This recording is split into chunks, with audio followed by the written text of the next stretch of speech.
नमस्कार दोस्तों। आज की अपनी हरियाणा जीके की क्लास में हम पढ़ेंगे लोकसभा में हमारे हरियाणा राज्य की जो स्थिति है उसके बारे में।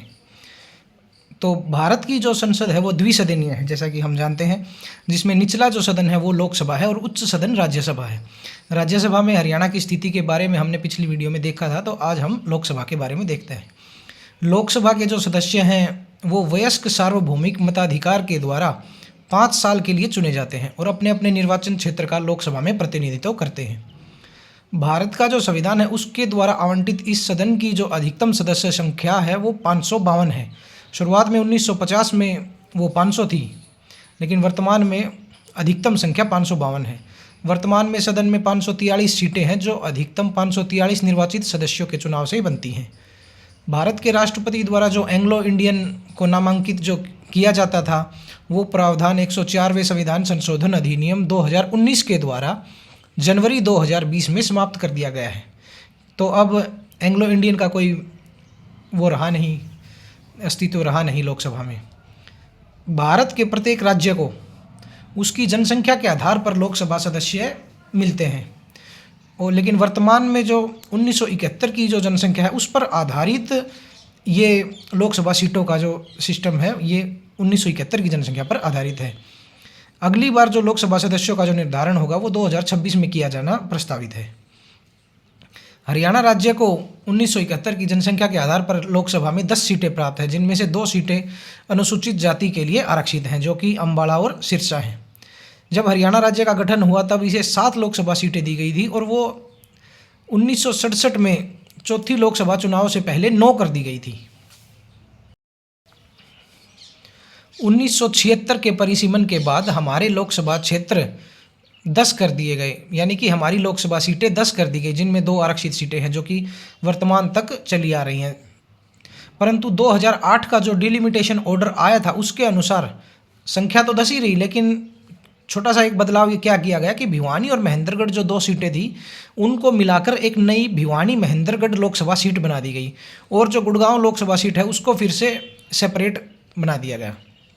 तो ये नीचे मैंने आपके लिए 3 लोकसभा जो चुनाव है उनकी कुछ डिटेल दी हैं, जिससे आपके दिमाग में अंडरस्टैंडिंग सी बन जाएगी कि हरियाणा गठन के बाद जब चौथी लोकसभा के चुनाव हुए तब हमारे पास कौन कौन सी 9 सीटें थी 1967 में, फिर 1971 में हमारे पास कौन सी थी। 1971 की लोकसभा को एक बार आप पढ़ना और अपने दिमाग से इसमें कुछ खासियत करना, वरना मैं चलो आगे आपको बता भी दूंगा कि 5वीं लोकसभा 1971 हमारे लिए क्यों इम्पोर्टेंट है।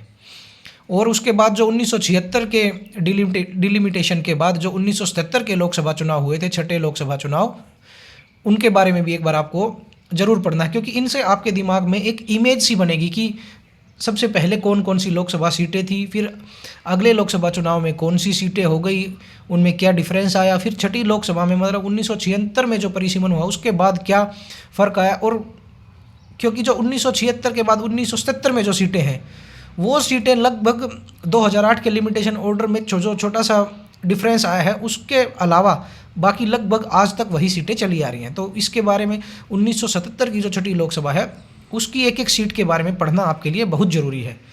तो इस मेरी बात को एक सलाह मानकर 1977 की जो है इसको आप अच्छी तरह से पढ़ना। 1977 के रिजल्ट में हम देखें तो भारतीय लोकदल, जो कि जिसको आप जनता पार्टी लगा लीजिए या भारतीय लोकदल लगा लीजिए, सभी सीटें इसी पार्टी ने जीती हुई हैं। और इसी में जो हमारी पहली महिला सांसद थी हमारे हरियाणा की चंद्रावती जी, वो भी इसी इलेक्शन में जीती थी। भारतीय लोकदल की बात करें तो इस पार्टी की स्थापना 1974 में हुई थी। इसका मुख्य उद्देश्य क्या था कि उस समय श्रीमती इंदिरा गांधी जी बहुत पावरफुल नेता बन चुकी थी, तो उसका विरोध करना था। ये कई पार्टियों की संयुक्त पार्टी थी, इन सब का एक ही उद्देश्य था कि इंदिरा गांधी को हम सत्ता से दूर रखें। इस पार्टी के मुख्य नेता की बात करें तो चौधरी चरण सिंह जी, जो हमारे भारत के प्रधानमंत्री भी बने, वो इस पार्टी के मुख्य नेता थे। बाद में इस पार्टी का जो भारतीय लोकदल पार्टी है इसका विलय जनता पार्टी में हो गया था 1977 में। तो देखिए हरियाणा के लोकसभा चुनाव से संबंधित कुछ मुख्य बातें हम देखते हैं। 1977 के जो लोकसभा चुनाव थे उनमें सभी सीटों पर जनता पार्टी या फिर भारतीय लोकदल कह लीजिए उसने जीत हासिल की। इसी चुनाव में श्रीमती चंद्रावती जो भिवानी लोकसभा सीट से चुनाव जीतने वाली और हरियाणा से प्रथम महिला सांसद लोकसभा की बनी थी, चौधरी बंसीलाल को हराकर। उस समय के सर्कमस्टांसिस कुछ ऐसे थे कि कांग्रेस पार्टी के खिलाफ एक ऐसी धारणा बन गई थी कि अगर उसके खिलाफ कोई भी पार्टी किसी को उतारती तो उसके जीतने के चांसेस बहुत ज़्यादा हो जाते थे। वो हम जब राजनीति पढ़ेंगे तो उसमें ज़रूर पढ़ेंगे। 1967 के लोकसभा चुनाव की बात करें तो उसमें गुरुग्राम सीट से जो अब्दुल गनी लोकसभा सांसद बने थे वो हरियाणा से प्रथम निर्दलीय सांसद थे। 8वें लोकसभा चुनाव की बात करें जो 1984 में हुए थे तो उसमें हरियाणा की सभी 10 सीटों पर कांग्रेस पार्टी ने जीत हासिल की थी। तो ये ध्यान रखने योग्य बातें हैं कि हमारे पेपर में किसी भी प्रकार से पूछ सकता है कि किस चुनाव में सभी 10 सीटों पर कांग्रेस पार्टी जीती थी, किस चुनाव में सभी 10 सीटों पर भारतीय जनता पार्टी जीती थी। तो इस प्रकार के जो क्वेश्चन है वो ध्यान रखने योग्य होते हैं। 11वीं लोकसभा चुनाव की बात करें जो 1996 में हुए थे तो उसमें पहली बार हरियाणा में एपिक कार्ड जो इलेक्टर्स फोटो आइडेंटिटी कार्ड जो होते हैं उनकी शुरुआत की गई थी 11वीं लोकसभा में जो 1996 में चुनाव हुए थे। अगर 13वें लोकसभा चुनाव की बात करें जो 1999 में हुए थे तो उनमें पहली बार ईवीएम का प्रयोग करनाल और रोहतक लोकसभा सीटों पर किया गया था। और 14वीं लोकसभा चुनाव की बात करें जो 2004 में हुए थे तो उसमें ईवीएम का प्रयोग सभी 10 सीटों पर कर दिया गया था। तो ये दोनों सेपरेट क्वेश्चन हैं कि हरियाणा की किन लोकसभा सीटों पर और कब ईवीएम का प्रयोग हुआ था और कब हरियाणा की सभी लोकसभा सीटों पर ईवीएम का प्रयोग हुआ था। तो ये सब बातें हमारे पेपर के लिए इंपॉर्टेंट हो जाती हैं। 14वीं लोकसभा चुनाव की बात करें जो 2004 में होते तो उन्हीं में फोटो इलेक्टोरल रोल जो फोटो लगी हुई इलेक्टोरल रोल आती है जिसका आजकल तो बहुत बड़े पैमाने पर हम इलेक्शंस में देखते हैं जिसको, उसका प्रयोग अम्बाला और सोनीपत लोकसभा सीटों पर सर्वप्रथम किया गया था 14वीं लोकसभा में 2004 में। अब 15वीं लोकसभा चुनाव की बात करें 2009 में तो उसमें सर्वाधिक 2 महिलाएं शैलजा कुमारी अम्बाला से व श्रुति चौधरी भिवानी महेंद्रगढ़ लोकसभा सीट से सदस्य बनी थी जो उससे पहले भी बन चुकी हैं 13वीं लोकसभा चुनाव में। तो हमारे पेपर में अगर क्वेश्चन आ जाए तो हमें इन दोनों में से एक ऑप्शन हमें ज़रूर मिलेगा और अगर ये दोनों मिलते हैं तो हमें दोनों को आंसर करना है क्योंकि 13वीं लोकसभा चुनाव जो हुए थे 1999 में उसमें भी सर्वाधिक 2 महिलाएं सुधा यादव महेंद्रगढ़ से व कैलाशो देवी कुरुक्षेत्र से लोकसभा सदस्य बनी थी। तो ये वो दोनों चुनाव हैं जिनमें हरियाणा से 2 महिलाएं लोकसभा में पहुंची हैं। 15वें लोकसभा चुनाव जो 2009 में हुए उनकी बात करें तो उनमें फोटो इलेक्टोरल रोल जो था उसका प्रयोग सभी 10 सीटों पर हुआ था। तो ये जो 4 क्वेश्चंस हैं इनको बड़े ध्यान से रखना है कि फोटो इलेक्टोरल रोल का प्रयोग किस सीट पर कब हुआ और सभी सीटों पर कब हुआ, और उसी प्रकार एपिक कार्ड का किस सीटों पर कब हुआ और सभी सीटों पर कब हुआ। तो और 17वीं लोकसभा चुनाव की बात करें जो 2019 में हुए थे उनमें सभी 10 सीटों पर भारतीय जनता पार्टी ने जीत हासिल की थी।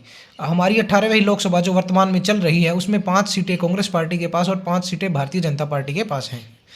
तो हरियाणा के गठन के बाद अब तक जो महिलाएं लोकसभा सदस्य बन चुकी हैं उनके बारे में बात करें तो श्रीमती चंद्रावती जिनके बारे में ऊपर हमने जिक्र किया था वो 1977 में भिवानी सीट से जनता पार्टी की लोकसभा सांसद बनी थी।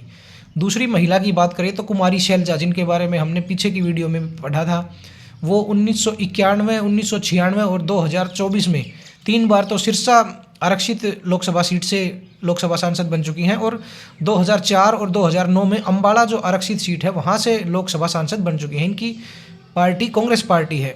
तो इनके बारे में बात करें तो ये 5 बार देखिए लोकसभा सांसद बन चुकी हैं जो कि अपने आप में एक बहुत बड़ी उपलब्धि है।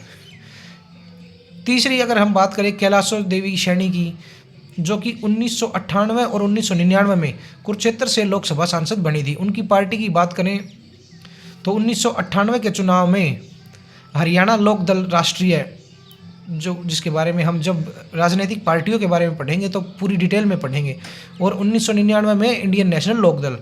नोट करने लायक बात यह है कि 1998 में हरियाणा लोक दल जो राष्ट्रीय थी HLDR जिसके बारे में हम कैलाशो देवी सैनी के संबंध में पढ़ रहे हैं उसी का नाम बदलकर 1998 में इंडियन नेशनल लोक दल किया गया, जो कि वर्तमान में इंडियन नेशनल लोक दल पार्टी के बारे में हम पढ़ते हैं, चौधरी देवीलाल जी की पार्टी।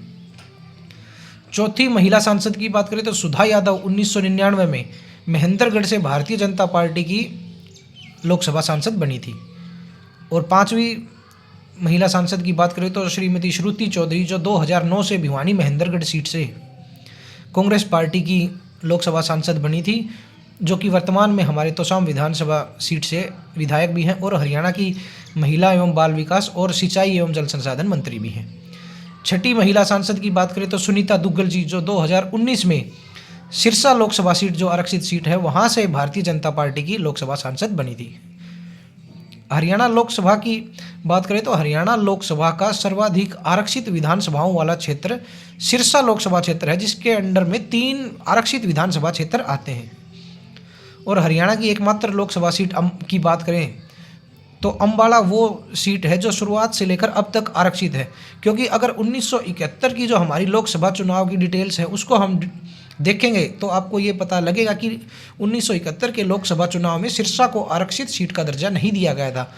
1967 के चुनाव में वो आरक्षित सीट थी और उसके आगे के लोकसभा चुनाव में फिर से आरक्षित थी, लेकिन 1971 के चुनाव में सिरसा आरक्षित सीट नहीं थी। तो धन्यवाद दोस्तों, ये हमने अपनी लोकसभा के बारे में कुछ पढ़ा। अगली वीडियो फिर हम लोकसभा में जो हरियाणा के जो स्थिति है उसमें उसके ऊपर फिर बनानी पड़ेगी, क्योंकि जो वर्तमान में जो हमारी लोकसभा चल रही है उसके बारे में, जो हमारी 18वीं लोकसभा है उसके बारे में हमें और डिटेल से पढ़ना पड़ेगा। तो एक वीडियो में इसको कंप्लीट कर पाना काफ़ी कठिन था और उसमें आपको पढ़ने में भी असुविधा होती। तो इसके बारे में कुछ डिटेल्स हमने इस वीडियो में पढ़ी, कुछ डिटेल्स को हम अगली वीडियो में पढ़ेंगे। और फिर कुल मिलाकर बोलें तो कि हमारी दोनों वीडियोस मिला के फिर हम ये कहने लायक हो जाएंगे कि हम लोकसभा के बारे में जो अपना पेपर से संबंधित चीज़ें हैं उनको कंप्लीट करने के काफ़ी नज़दीक जा चुके हैं। तो धन्यवाद दोस्तों, ऐसे ही पढ़ते रहिए और अपने CET एग्ज़ाम की तैयारी पूरे ज़ोर शोर से करते रहिए। धन्यवाद।